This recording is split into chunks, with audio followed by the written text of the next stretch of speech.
আমার ভাঙা কপাল কি আর ভাঙা থাকে, আমার ভাঙা কপাল কি আর ভাঙা থাকে।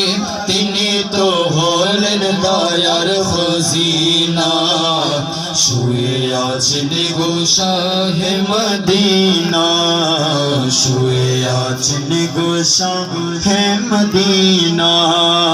প্রাণের চেয়ে বেশি ভালো যারে, পাগল করে আজ রয়েছে দূরে।